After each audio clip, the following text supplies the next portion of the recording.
Le Marginal Magnifique, j'ai lu ton livre Séduire l'âme de vos rêves, c'était ça le livre que tu m'avais recommandé. Et qu'est-ce que j'en pense? Eh ben, j'en pense que c'est vraiment très succinct comme livre, c'est vraiment pas assez poussé, c'est pas assez détaillé. Ça parle juste du fait d'aller draguer un mec.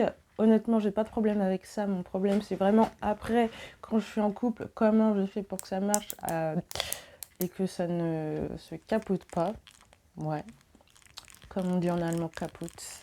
Bref, mais bon, voilà. Enfin, pour l'instant, je ne veux pas être en couple et je ne suis pas prête à être en couple, comme je le disais dans la précédente vidéo.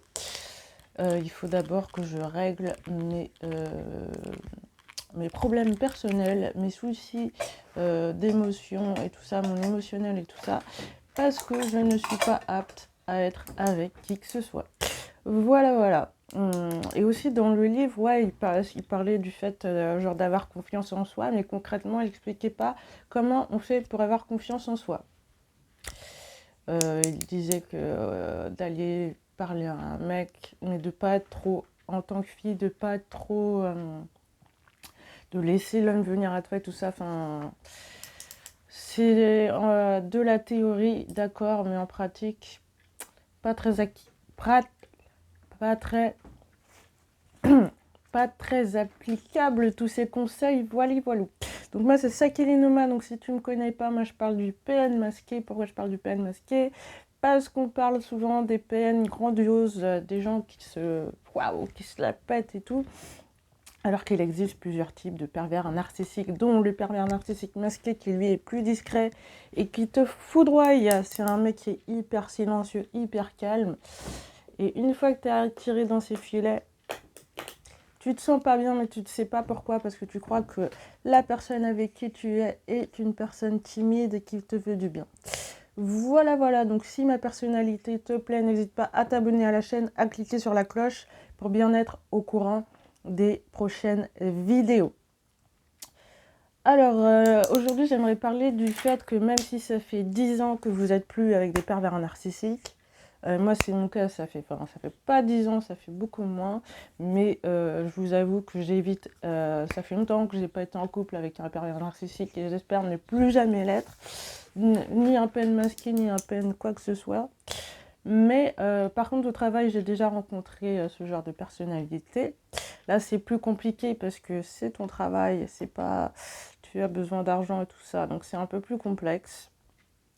Mais en couple, en tout cas, tu as le choix de ne pas être avec ce genre de personnalité et c'est ton devoir. Mais même si la personne n'est plus avec toi, tu as quand même des schémas mentaux que tu as gardés, de la dévalorisation de soi, du fait... Bah, moi, c'est ce que je remarque en ce moment, c'est que, comme vous savez, mes parents, voilà, ils n'étaient pas très cool avec moi, tout ça.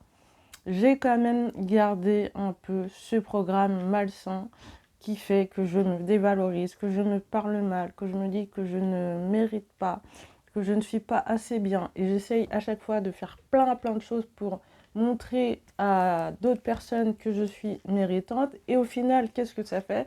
Ça fait l'inverse. J'essaye de prouver ma valeur alors que vous ne devriez rien avoir à prouver. Si une personne veut être avec vous, vous n'avez pas besoin de faire euh, beaucoup de trucs pour lui démontrer que vous êtes une bonne personne. Pourquoi je dis ça? Parce que quand on était avec des pervers narcissiques, pour ceux qui le sont encore, si vous êtes avec un pervers narcissique, à chaque fois, il vous dit que ce que vous faites, c'est pas bien. Il ou elle d'ailleurs. À chaque fois, il vous dit que vous n'êtes pas assez bien. Il vous fait remarquer tous les trucs qui vont pas bien. Et à chaque fois, vous vous remettez en question sans cesse, sans cesse. Oui, mais pourquoi? Et vous fait passer la faute. S'il n'est pas bien, c'est à cause de vous. Et vous y croyez. Et vous faites tout pour que cette personne aille bien. Mais cette personne, vous êtes un peu genre une sorte de réceptacle pour elle. Et elle se projette à travers vous et elle vit à travers vous puisque c'est une personne vide qui a une coquille vide. Et donc après, même si vous n'êtes plus avec des pervers narcissiques, quand vous êtes avec d'autres personnes, avec des personnes plus saines, vous avez quand même encore, ce comportement et vous êtes... et justement, c'est pas attirant, vous n'avez pas confiance en vous et ça donne pas envie d'être avec vous. Voilà. Moi, je dis ça parce que c'est exactement mon problème, hein. Le peu de relations que j'ai essayé, ça a pas marché pour cette raison, je pense, parce que j'en faisais trop et je voulais vraiment montrer que j'étais une personne extraordinaire alors que normalement on devrait pas avoir à faire ça. Voilà, donc c'est vraiment important de travailler sur soi, de travailler sur ses plaisirs et je pense que justement on ne peut pas se mettre en couple tant qu'on n'est pas bien avec soi, tant qu'on n'a pas confiance en soi, tant qu'on ne s'accorde pas de l'importance. Et justement, je voulais parler de ça aussi par rapport au fait que quand je me suis accrochée à une personne parce que cette personne m'a montré que c'était vraiment possible d'être normal, d'être cool avec quelqu'un, de faire des choses vraiment bien. Et comme j'avais jamais connu ça auparavant, et que moi-même non plus je ne m'accorde pas ça. Par exemple, des trucs tout cons en fait, ouais, quand on est malade, déjà le pervers narcissique il n'aime pas, il nous dit, je me rappelle mon père quand j'avais fait un podcast sur ça il y a longtemps, une fois j'étais malade, je toussais beaucoup et tout ça, et il me disait que je faisais trop de bruit alors que j'en pouvais plus, j'étais au bout de ma vie. Et le pervers narcissique, c'est tout le temps ça. Oui, pourquoi tu es malade? Tu me fais chier, tu me saoules, machin, machin. Et il veut pas que vous preniez de médicaments, tout ça. Il veut pas que vous alliez bien. Au contraire, il aime bien que vous êtes mal. Et ça m'est arrivé justement de rencontrer d'autres personnes qui, quand j'étais malade, au contraire, elles me demandaient si vraiment j'allais bien, si elles pouvaient faire des choses des choses pour moi. Et c'est tellement rare que ça m'arrive que je me suis dit waouh, c'est un truc de fou. Et je me suis accrochée. Et c'est pas bon, c'est vraiment pas bon. Il faut vraiment apprendre à se valoriser soi-même et à se donner de l'importance, arrêter de se minimiser et d'abord commencer par soi, d'abord commencer par se donner de l'amour à soi-même, de se donner de l'affection à soi avant d'en chercher chez les autres. C'est vraiment sur ce point-là que j'aimerais insister aujourd'hui parce que c'est vraiment un point qui est important pour normalement si vous êtes sur ma chaîne, c'est que vous avez vécu vraiment des choses difficiles, mais c'est très important d'apprendre à se donner de l'amour, d'apprendre à s'aimer, d'apprendre à se respecter. Et quand je dis se respecter, c'est déjà par les pensées qu'on a, apprendre à se dire des choses positives. Après, des fois, oui, c'est pas tout le temps bien, c'est pas tout le temps haut. Et non, c'est pas... D'ailleurs, justement, tout ce qui est dev perso, qui parle justement de la positivité, tout ça, moi, je trouve ça très toxique. Je pense qu'on en parlera dans une autre vidéo. Mais non, des fois, quand c'est pas bien, c'est vraiment mal. Et c'est ok d'être mal, il n'y a pas de souci avec ça. Et justement, le fait de vouloir aller contre le fait qu'on est mal et être en guerre avec soi-même, c'est pas bon et ça nous crée d'autres tensions et tout ça. J'aimerais aussi parler des coachs, thérapeutes en dev perso ou même des psychologues et tout ça. Donc faites attention à tout le monde. Franchement, il y a des gens qui sont top, il n'y a pas de souci, mais il y en a vraiment qui sont pas là pour votre bien. Et fiez-vous surtout, comme je le dis souvent, fiez-vous à votre intuition.